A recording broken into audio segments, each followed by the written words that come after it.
पहले गुरुबंदन, जय श्री राम सभी को। जो आज आप पधारे एलनाबाद की नगरी में, नंदीशाला में, और आप जाखड़ से पधारे, आपका शिव नंदीशाला सेवा ट्रस्ट बहुत बहुत आपका स्वागत करती है, आभार व्यक्त करती है। ये बाबा जी का आशीर्वाद रहता है और एलनाबाद हमारी धर्म नगरी, उसका बहुत बड़ा सहयोग रहता है, खास करके किसानों का बहुत बड़ा इसमें योगदान है। 14 अगस्त 2017 को इसका जो बाजार में गांवों के अंदर बेसहारा गोवंश घूमता था, रोड एक्सीडेंट का कारण बनता था और खेतों में किसानों को काफी नुकसान होता था, इसमें फसलों को काफी नुकसान होता था। हर आदमी इनसे दुखी था, पर इसका समाधान कोई करने को तैयार नहीं था।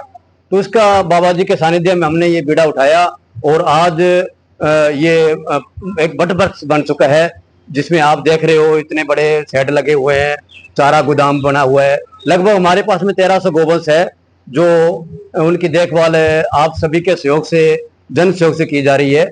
इसमें जीव जंतु का भी ख्याल रखा जाता है।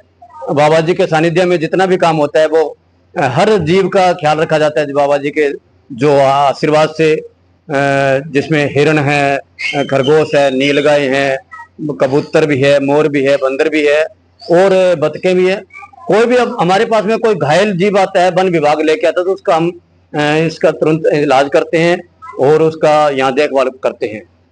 अगर हम जीव जंतु की बात करते हैं तो मैंने कई गौशालाएं देखी हैं, सिर्फ गौओं के लिए होती है, लेकिन यहाँ एक बच्चों के लिए भी देखने को बहुत कम देखने को मिलती है, जो इस गौशाला में देखने को मिला। जी जी, ये तो आपका बड़प्पन है। दरअसल में क्या है कि हम एक जीव प्रेमी हैं, इंसानियत के पुजारी हैं। जो भी संत है वो हमें ये शिक्षा देते हैं कि इंसान की सेवा करो, सृष्टि की सेवा करो। इस सृष्टि की सेवा ही भगवान की सेवा है। तो इसके तहत जितने भी हमारे जीव है उसकी हम सेवा करने का हमने प्रयास करते हैं, जितना भी हमसे हो सकता है बाबा जी के सानिध्य में जो कर रहे हैं। कितने पशु है इसके अंदर? हमारे 1300 के लगभग गोवंश है हमारे पास। 1300। क्या कोई सरकार की तरफ से कोई सहायता मिलती है या नहीं? जी, अभी हमारी बीजेपी सरकार जो नायब सैनी जी हमारे नायब मुख्यमंत्री है, गोभक्त है, इन्होंने छोटे गोवंश का 10 रुपए और बड़े के 20 रुपए देने की घोषणा की है। तो अब जल्दी हमारे को ग्रांट मिलने वाली है। एक ग्रांट की किस्त हमें पहले मिल चुकी है। जो आप देख रहे हो सभी ग्रांट के सहयोग से सारा काम किया जा रहा है। तो इसमें हम चाहते हैं कि इसमें ज्यादा ज्यादा आप लोग इस जुड़े और जो ये वीडियो देख रहे हैं वो भी एक इस वीडियो को शेयर करें, लाइक करें, सब्सक्राइब करें।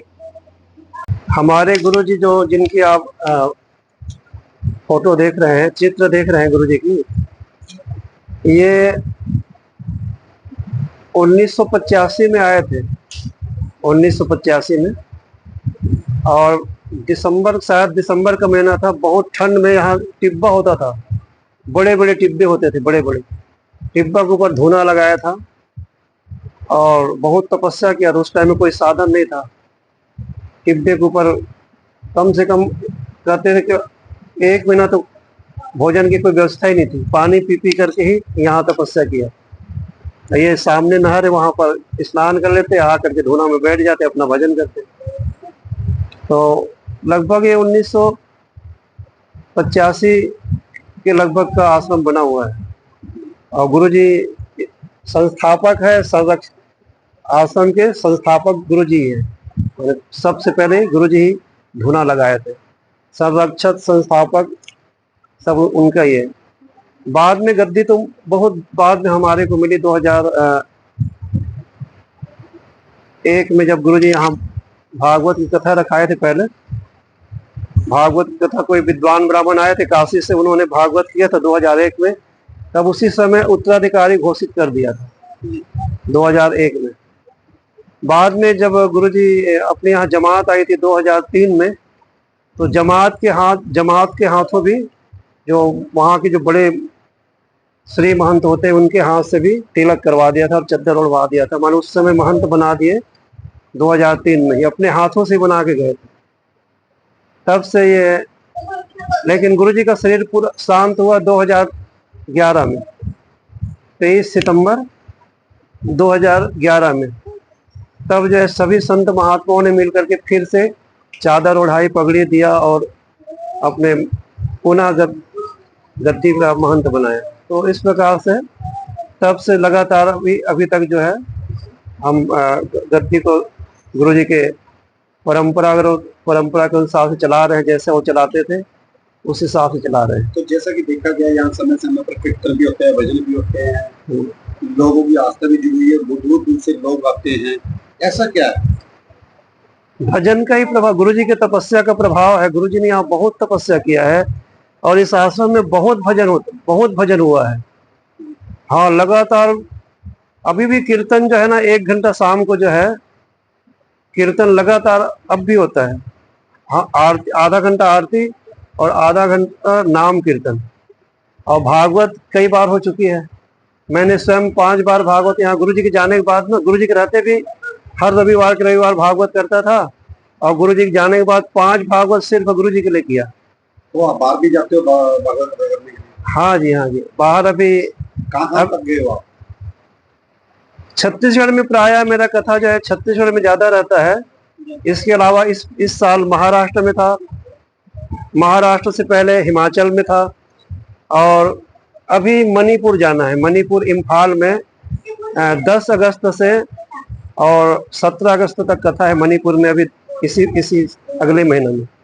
तो इस प्रकार से पिलानी में भी, राजस्थान में भी कथा हुई है, यहाँ हरियाणा में अपने सिरसा में हुई है और केहरवाला में हुआ है। इस प्रकार कई जगह 25-30 कथा मेरी हो चुकी है भागवत की। तो धर्म का प्रचार करना अपना मुख्य उद्देश्य है।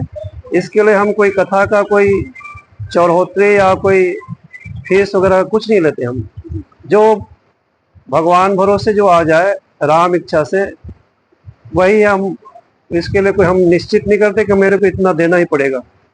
हाँ, तो हमने जैसे गौशाला का निरीक्षण भी किया, देखा है एक बहुत ही अच्छी गौशाला बनी हुई है, इसमें पशु पक्षी भी है। हाँ, 15 से लगभग पशु हैं इसमें। हाँ, तो पहले एक छोटी सी गौशाला होती थी, आज बहुत बड़े इसमें एलनाबाद में एक नाम है। बिल्कुल, गौ माता की कृपा है और गुरु महाराज की छत्र छाया में इसकी शुरुआत हुई थी। शिव नंदीशाला का शुरुआत जो है गुरु महाराज के छत्र छाया, तो गुरु जी की कृपा है, गौ माता की अपार कृपा है और इसी प्रकार गुरु जी की और गौ माता की कृपा बनी रहे सब पर, ऐसी कामना है। तो कुछ ये भी सुनने में आया, हमने देखा भी है, कोई अफसर अगर बड़ा आता है यहाँ इलाहाबाद थाने के अंदर, तो पहले यहाँ चरण वो करता है, आते हैं, नमस्कार करते हैं, जुड़े रहते हैं। हाँ, तो गुरु जी के कुछ शिष्य हैं जो गुरु जी के टाइम से जुड़े हुए हैं। उनका अगर इलाहाबाद आगमन होता है तो जरूर यहाँ मत्था टेक करके प्रणाम करके जाते हैं। गुरु जी के जो शिष्य पुराने टाइम के जो जुड़े हुए हैं वो लोग आते हैं। संगत आपको देख रही है, आपके विचार भी सुन रहे हैं, तो क्या संदेश दोगे संगत को? कलयुग में नाम जप से बड़ा कोई साधन नहीं है। नाम जप ही सबसे सुगम सरल सहज और रामबाण औषधि है भव सागर को तरने के लिए।